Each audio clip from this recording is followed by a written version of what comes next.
Hi everyone, welcome back. Thanks for joining us today. We've got a brand new story to share with you. So let's begin.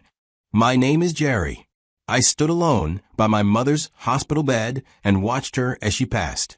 My wife and my only older brother never showed up. It was the sealed letter my mom had instructed the nurse to hand over to me when she died that opened my eyes to everything, and I will be telling you all about it. Growing up, I was always what you'd call a mama's boy because my mom was my rock.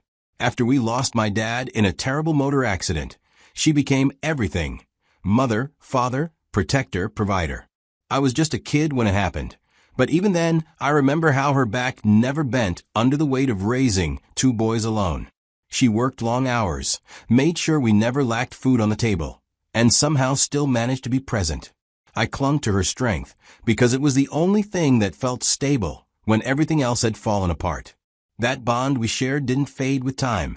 If anything, it grew stronger as I got older. Even when I became a man and started building my own life, I never lost sight of where I came from and who helped shape me. After losing the love of her life so early, my mother developed this deep fear of us, her sons, repeating the same pattern. My dad had gotten married late, well into his late 30s, and she felt like life had robbed them of more time together. That fear became a guiding principle for her. She sat us down more than once and said, "Don't wait too long. Find someone and build your life while you're still young enough to enjoy it." She said it with love, but there was a bit of desperation in her voice, like she was trying to protect us from a clock we couldn't see ticking. My older brother wasn't having it. He flat out refused. Said he wasn't going to be pressured into marriage just to please anyone. That decision caused real tension between him and our mother. What started as arguments turned into silence, and eventually they drifted apart. He saw it as control, and she never forgave him for what she saw as rebellion. Me? I was different. Maybe I was more sensitive to her worries, or I just didn't want to disappoint the only parent I had left. I got married before I turned 30 to a woman named Lydia. I thought I was doing the right thing, but after a few years of being married, there was a strain between my mother and Lydia. My mom never said anything directly, but I could feel it. She tried to keep it cordial, probably because she didn't want to come between me and my marriage, but I could tell she didn't trust Lydia. There was always this undercurrent of skepticism, like she was waiting for something to go wrong. I didn't want to believe it, so I ignored it for as long as I could. Then one day, out of nowhere, my mother called me and said she needed to talk. We met, and she asked me to transfer all the assets I had in my name into a trust she had created.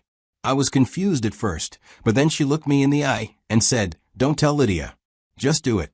There was no anger in her voice, just concern, like she was preparing for something she couldn't quite explain. I didn't ask too many questions. I just did it. Everything went into the trust, and Lydia never knew. Looking back now, I realize how much my mother must have seen, or at least suspected, to go to such lengths. But at the time, I saw it as her just being overly cautious. I never imagined how right she'd turn out to be. When my mom's cancer came back, it hit harder than the first time. 3 years ago, we thought we'd beat it. We really believed she had turned a corner. But this time was different. Her body just didn't have the strength to fight anymore. The doctors said it straight. There wouldn't be another round of remission. So every day after work, I'd go straight to the hospital. No detours. No nights off. I'd sit beside her bed for hours, sometimes watching her sleep, sometimes just holding her hand while she talked about memories I didn't even realize she still held on to. I'd leave work drained and walk into that hospital already tired, but I stayed. Being there for her now wasn't even a question. But I was doing all of it alone. My brother didn't show. I'd call him, text him, leave voicemails. Every time it was the same response: "I'll come by tomorrow." Work's crazy right now. Next weekend for sure. After a while, I just stopped reaching out. It was too much to keep begging someone to show up for their own mother when she's dying. And the truth? I started to resent him for it. Not because I needed the help, but because she deserved better than silence from the son she raised. Then there was Lydia, my wife. She showed up once. That first emergency that led to Mom being admitted again, she was there. But after that, nothing. Her excuse was that hospitals give her anxiety, and she stuck to it. I'd come home after sitting by my mother's hospital bed all evening, and Lydia would be on the couch watching TV, scrolling her phone, or complaining about her day. It was like she'd emotionally disconnected herself from the situation entirely. It was worse than indifference. It was like she didn't care at all. And look, I noticed it. I felt the coldness, the distance, but I was exhausted and grieving. I didn't have the energy to fight that battle on top of everything else. One Saturday evening, I was alone in the hospital room with my mother. Just me, her, and the soft beeping of the monitors keeping track of her heartbeat. The doctors had already warned me that it was only a matter of time, that she wouldn't last much longer. He didn't have to say it twice. I could see it myself. Her skin was pale, her breathing shallow. She looked so small in that hospital bed. But still, I was praying for a miracle. This was the woman who had always seemed strong, even when life kept throwing hard things her way. And now, here she was, slipping away right in front of me. I went back into the room and sat by her bedside. She opened her eyes and looked at me. Her voice was weak, but she still had that gentle smile. "Are you the only one here?" she asked. I told her no, others would come soon. She didn't argue, just nodded slightly and said, "I know they won't." And the way she said it, like she had already made peace with that disappointment. Then she looked at me and said, "Jerry, I love you with all my heart." She reached out with what little strength she had left and squeezed my hand. "When I go to join your father, I want you to call my lawyer. He'll help you with everything. Everything I own. It's yours now." I tried not to break down right there. "You're not going anywhere," I told her. "You're going to recover. You'll get through this. For me." But she just smiled. "My time's close," she whispered. I held her hand, refusing to let go. And then, in one long exhale, she was gone. Even though I'd been preparing for that moment, it still shattered something inside me. Watching the life leave someone you love isn't something you can ever really be ready for. I sat there, numb, listening to the monitor go silent. After the doctor came in and confirmed her passing, I stepped out into the hallway and did what I thought was the right thing. I tried to call my brother.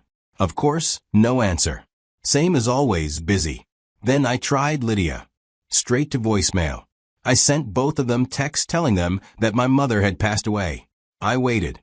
No replies. It was like I was grieving alone.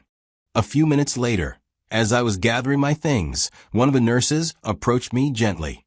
She held something in her hand, a sealed envelope. She said, "Your mother asked me to give you this when the time came." I took it silently and walked out to my car. I didn't want to open it there in the hallway with people walking by. I sat in the driver's seat and just stared at the envelope for a while. It had my name written on it in her handwriting. That alone almost broke me. When I finally opened it, it was a letter, all handwritten, pages full of her love, her thoughts, her goodbyes. She talked about how proud she was of me, how she wished she had more time, and how much she missed my dad. It felt like hearing her voice again, one last time. But then, about halfway through, the tone shifted. The handwriting stayed the same, but the words felt heavier. She wrote, "Jerry, I need to tell you something I didn't have the heart to say before, but you need to know." That's when everything changed. She told me that she had seen something that broke her heart. She had caught Lydia, my wife, being intimate with my brother. She had seen it with her own eyes. She hadn't told me before because she didn't want to hurt me. She wanted to protect me from the pain, but she also couldn't ignore what she saw. She didn't stop there. She had quietly hired a private investigator to follow them and get evidence. What he found confirmed everything. The affair between Lydia and my brother had been going on for a long time. She also dropped another bombshell. My brother was adopted. I never knew. And apparently, ever since he found out, he'd started pulling away from the family. Started saying our mom was biased, that she loved me more than him. I always thought he was distant by nature, but there was a bitterness in him I never fully understood until now. My mother ended the letter by saying the evidence was in the care of her lawyer. She wanted me to know the truth, to have the whole picture. I sat there in the car, the letter in my hands, and I realized I'd just lost my mother. And at the same time, I lost the image I had of my marriage, of my brother, of everything I thought was solid. The people I should have been able to lean on during the hardest moment of my life weren't just absent. They were the cause of another kind of death. The death of trust. And that was only the beginning. When I got home that night with a hole in my chest, I didn't know how to carry on. I walked into the house to my wife, Lydia, in the living room, laughing hard as she was on the phone. When she saw me, her laughter died on her lips. She slowly lowered the phone. "Oh, you're back," she said. I didn't speak right away. I didn't trust myself to. My chest was still heavy from everything. But I needed to ask. I needed to hear it from her mouth. "Why didn't you show up when she died?" I asked. She didn't hesitate or pretend. She just shrugged and said it straight. "I didn't want to be fake. I hated her, Jerry. And I didn't think you'd need me there. You've always been a mama's boy anyway." I remember staring at her, trying to decide if I'd heard right. I felt something in me harden. I already knew I was going to meet the lawyer tomorrow, so I didn't argue.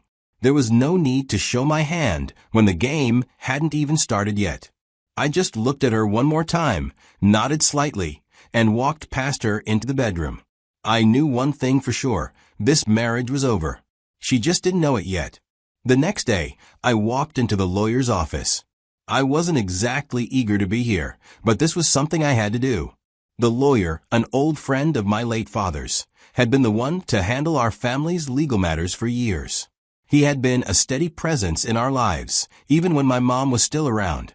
He gave me a look of understanding, like he knew what I was here to discuss. He handed me the folder.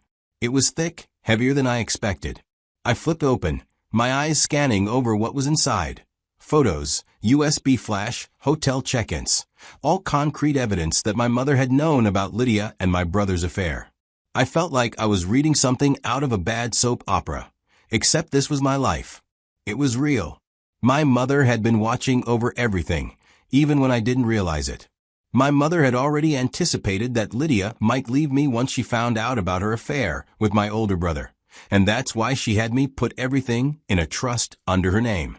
She knew what my brother was capable of, and she had tried to protect me from both of them in the only way she could. But the more I went through everything, the worse it got. The letter my mother had written to me didn't even mention half of the details that were in these files. My brother had threatened her, tried to intimidate her into keeping quiet about the affair. It all made sense now. The distance between me and my brother, the way he had been avoiding me and making excuses whenever I tried to reach out. I always thought he was just busy, but now it felt like he was too busy scheming. I didn't want to admit it to myself, but the fact that my mother had seen all this coming, had set everything up to protect me, was hitting me hard. She'd been protecting me from more than just her death. She had been protecting me from my own family. There was no time for emotions right now. Before I could process anything further, there was a knock on the door. My brother was standing in the doorway. He walked in without even looking at me, his face hard, like he was angry about something. I didn't know what he was here for, but I didn't care to ask. The lawyer stood up and motioned for him to sit. There was no pleasantries exchanged, no small talk. The lawyer didn't waste any time. He pulled out the will that my mother had amended 3 months before her death. My brother didn't even flinch as the lawyer started reading it aloud. But when he got to the part where everything was willed to me, my brother's face twisted in disbelief. "What is this?" he demanded, his voice shaking with anger. "This can't be right. You manipulated her. You did something to make her change the will. She wouldn't have left everything to you." The lawyer didn't even blink. He simply replied, "There's nothing to dispute. Your mother was examined by 2 licensed physicians before she amended the will. Both of them confirmed she was of sound mind." My brother's face turned red with frustration. He sputtered out more accusations, but they all fell flat. The lawyer had the facts, and my brother didn't have anything that could challenge them. The will was clear. My mother had left everything to me. No amount of shouting or accusations could change that. Finally, my brother stood up and stormed out of the room. The lawyer turned to me and gave me a look of sympathy. "Are you sure about what you're going to do next, Jerry?" he asked. I nodded slowly. There was no turning back now. Not after everything that had come to light. Not after everything I had seen and heard. "I'm going to take her advice," I said quietly. "I'm going to divorce Lydia. And when I do, I'm going to make sure she has nothing left." The lawyer gave a small nod, clearly not surprised by my answer. He asked if I had an attorney lined up yet. I hadn't thought that far ahead, honestly. But when he offered to recommend someone, I didn't hesitate either. "Go ahead," I said. Later that night, I walked into the house. Lydia was lounging on the couch. When she saw me, it was like she knew something was off. So I said to her, "My mother left me a gift. A letter. Photos too. Hotel check-ins. You and my brother, right?" I watched her face drain of color, and for a moment I thought she might break down, but she didn't. Instead, she tried to play it off, stammering out something like, "It happened years ago, Jerry. It wasn't like that. It wasn't a big deal." I wasn't having it. I'd heard enough lies from her. I cut her off before she could go any further. "Your cold attitude toward my mother earned you no space in my world," I said, trying to keep my voice steady, though inside, everything was crumbling. How could I ever look at her the same again? How could I ever forgive this? She smirked. "So you're divorcing me then?" she asked, as if she was daring me to follow through. I simply said, "Watch and see." And with that, I turned away, leaving her there in the silence, the house colder than I ever thought it could be. The divorce papers arrived days after. Lydia wasn't just going to let go of everything without a fight. She came at me with everything she had, demanding half of my assets. But here's the thing, she didn't know the full story, or at least, not all the legal details I had going for me. Her lawyers put up this whole narrative, saying I was leaving her after I inherited my mother's estate, trying to frame it like I was some cold-hearted guy who just tossed her aside. They claimed I'd suddenly become wealthy, and now I was using that to justify abandoning her. And on paper, that might have looked convincing. But my legal team wasn't just going to let her get away with that. They fought back hard. They argued that I was broke, that none of this so-called inheritance was technically mine. All the assets, including the house, were held in the trust my mother had set up years ago. See, Lydia didn't know this, but none of the wealth that came from my mother's estate was directly tied to me. It wasn't in my name. It was all controlled by the trust, meaning Lydia's claim that I was suddenly rich didn't hold any legal weight. Her lawyers kept pushing for that half, but my team showed that I had no access to it. Everything was locked up in that trust. Her whole strategy started to crumble. And on top of all that, there was the other issue, the affair. The evidence from my mother's private investigator, those photos, the hotel check-ins, it all came into play. Lydia couldn't argue her way out of the fact that she'd betrayed me with my own brother. That was a huge part of why I wasn't willing to give her a single cent. My legal team wasn't just defending my financial situation, they were defending my dignity, too. But the thing with divorce cases like this is that they never really move fast. The entire process dragged on for months. And during that time, Lydia's legal fees started piling up. The more she fought, the more it cost her. You could see it. She was getting desperate. Eventually, she tried to settle out of court. She came to me with an offer, trying to get me to agree to something that would let her walk away with more. I wasn't going to let her off easy, especially after everything that had happened. I refused. In the end, the court ruled in my favor. Lydia got nothing reasonable, at least. Sure, she might have thought she could manipulate the situation, but in the end, the law wasn't on her side. She thought she could use the divorce to get her hands on my inheritance, but it didn't work out that way. She ended up with nothing, and honestly, she deserved it. So, the fight for the inheritance wasn't just between me and Lydia. My brother also dragged me to court. I honestly was expecting it. He had always thought, for whatever reason, that he'd get at least half of what she had. Then, there was Lydia. She had her own set of expectations. When my mother died, she figured she could easily slide into my brother's life, take whatever she could from the inheritance, and leave me behind. But things didn't go as planned. With the legal debts hanging over her head from the divorce, she wasn't bringing much to the table in my brother's eyes. He had no intention of taking her in and dealing with that mess. Months after everything went down, Lydia tried reaching out to me. I don't think she ever thought things would turn out like this. My mother had helped me see through her act. Lydia had been using me as a stepping stone, thinking she'd get away with everything without any consequences.